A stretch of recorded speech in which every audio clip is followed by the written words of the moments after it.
Earlier this month, Larry Ellison briefly became the richest man in the world after his company Oracle delivered worse than expected financial results. As a clear sign of a very healthy and totally normal market, the tech company reported lower earnings per share and revenue than it projected. But despite this, its value soared by over 30% in a single day, gaining more market cap than the entirety of McDonald's within 8 hours.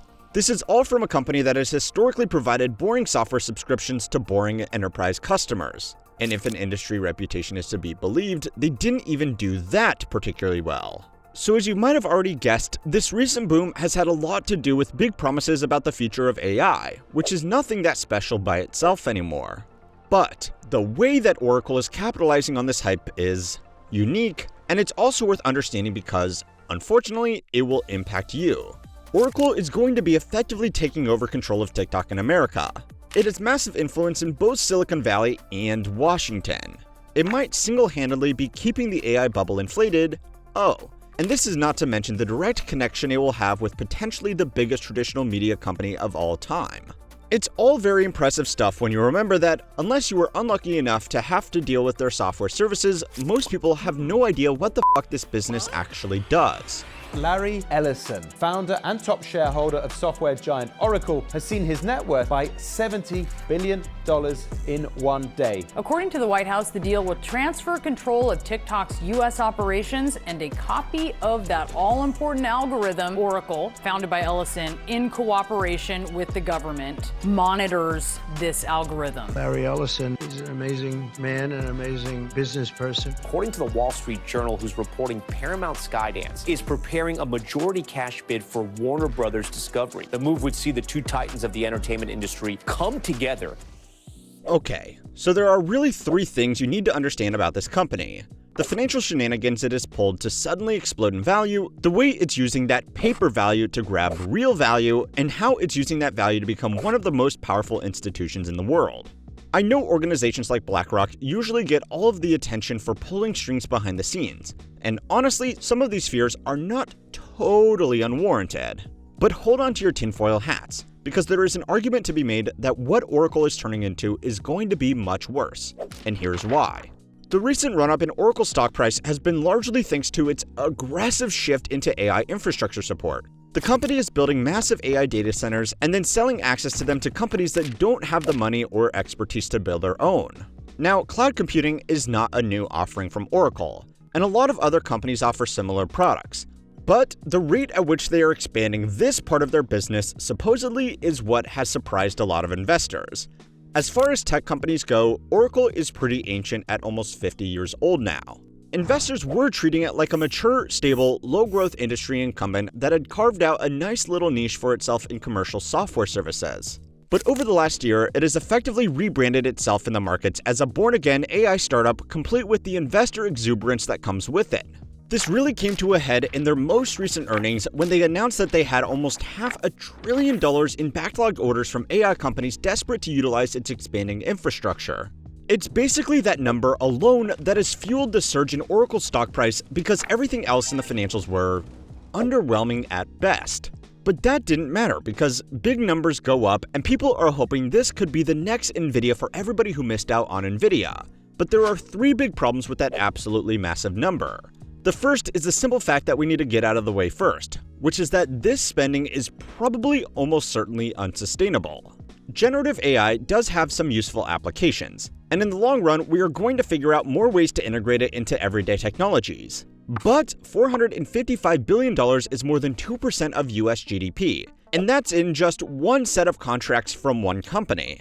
When you are spending that much money, handy little technologies are not good enough. It genuinely needs to radically reshape the world in one way or another. Even if it's not for the best, at least the analysts will be able to see where the money is going. The big players are getting more and more desperate to prove that the scale of disruption is possible, while everybody else is getting more and more skeptical. This was covered in a video last month, so I don't want to retread too much ground here, because the economy destabilizing scale of AI investments is not even the biggest problem with these Oracle numbers. The bigger problem is that later on in that same financial letter, the CEO notes that basically all of this money is coming from just 4 contracts with 3 individual clients. So even if those contracts were split evenly, that means these clients will be spending more than $150 billion each on effectively renting a data center. The logical question is, why would companies with that much money not just build their own data centers? Well, that's the third problem. The biggest new client juicing these numbers is OpenAI, who has announced plans to spend over $300 billion with Oracle over the next 5 years. The problem is, OpenAI doesn't have $300 billion. To even have a chance of being able to fulfill this commitment, they are going to need a lot more investor money. Fortunately, and completely coincidentally, at around the same time last week, Nvidia announced that it will be investing $100 billion into OpenAI. This cash will be used to help develop their compute infrastructure through deals like the one they have made with Oracle. But Oracle is building its compute infrastructure by buying billions of dollars worth of Nvidia GPUs. So, yeah. All they are doing is effectively turning outside investor money into deferred revenue on the next company over, which is making these businesses look more promising than they really are to even more outside investors. Now, AI has been playing a game of, say, a bigger number for a while now, to the point where last week, Sam Altman unironically suggested that we could build a Dyson sphere to power core compute capabilities. Now, this is all really dumb, but it should only be a risk to the people investing money into these businesses, and they do need to do their own due diligence. The real problem for everybody else is what they are doing with these fantasy valuations once they have achieved them. So it's time to learn how money works to find out what Oracle and the big man Larry Ellison are really up to. This video is sponsored by Plaud, a tool that makes you more productive rather than replacing work with AI-generated slop.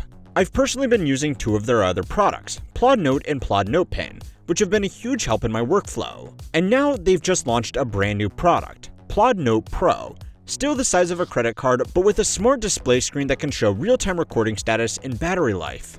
It's literally the best AI meeting secretary that's perfect for entrepreneurs, leaders, and managers that have back-to-back meetings. Unlike traditional note-taking tools, Plaud goes beyond just typing out what was said. It captures the voices, the visuals, even all of your ideas in the moment all in one place. This means your meeting transcripts aren't just summaries. They're a complete replay of your meeting, offering you insights that help streamline your decision-making process.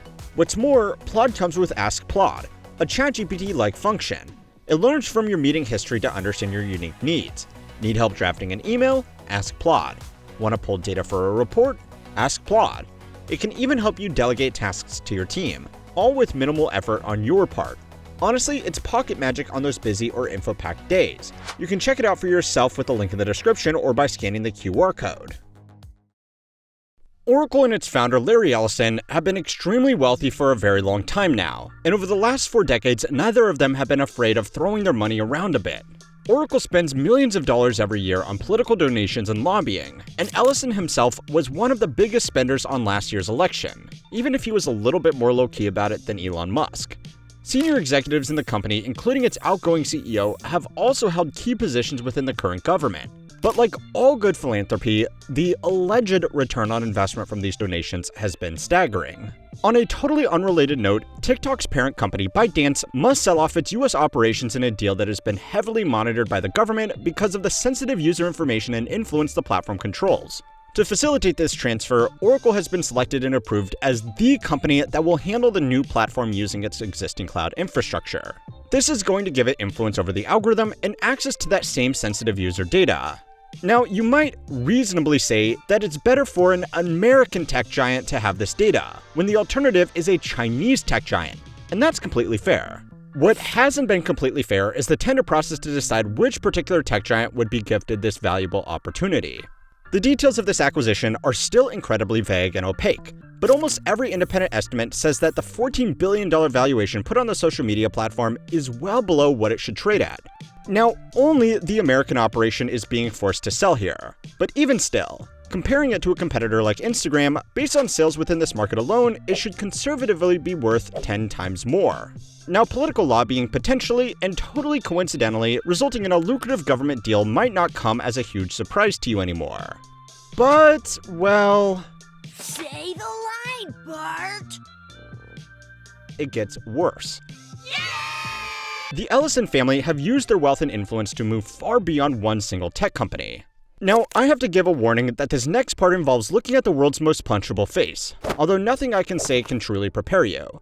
Larry Ellison's son, David Ellison, started the company Skydance Media in 2010, reportedly with seed capital of $350 million coming from his father and other associates.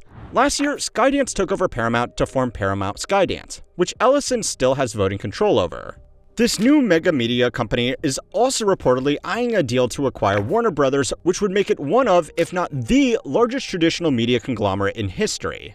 This is incredibly impressive from a business started just 15 years ago, although funding from one of the richest men in the world has certainly made rapid expansion a lot easier. But the cozy and at times lucrative relationship with the government has raised some eyebrows around how this business is run, such as the cancellation of Stephen Colbert at the same time that the TikTok deal and the current slate of big acquisitions were being assessed.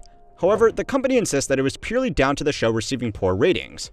Now, that may very well be true. Late-night talk shows have been a slowly fading medium for a long time now. However, even the potential for an organization with this much influence to have this much control is concerning enough by itself. But it gets worse. As something of a synergistic move with Oracle's heavy focus on AI, David has been a vocal supporter of using the technology to lower costs in the movie production industry. So basically, the worst use case for AI. This is also all ignoring the biggest problem of all. Larry Ellison is 81 years old, and while he looks pretty good for his age, he is eventually going to die. The exact details of his estate are unknown, but it's safe to assume that he will pass down at least some of his influence over Oracle to his son. That means one man could soon potentially control one of the biggest social media platforms and traditional media platforms at the same time. So if you ever wondered what happened if we mixed Rupert Murdoch with Mark Zuckerberg, we may be about to find out. Compared to the other big companies, Skydance and Oracle are far more low-key to the average person when compared to competitors like Disney or Facebook. But I hope in whatever way it can, this video shines a little bit more light on them because they could soon be just as important. Now, of course, this is only one part of a bigger trend that is getting a lot less attention than it really should. Go and watch this video next to find out why businesses are slowly going extinct. And don't forget to like and subscribe to keep on learning how money works.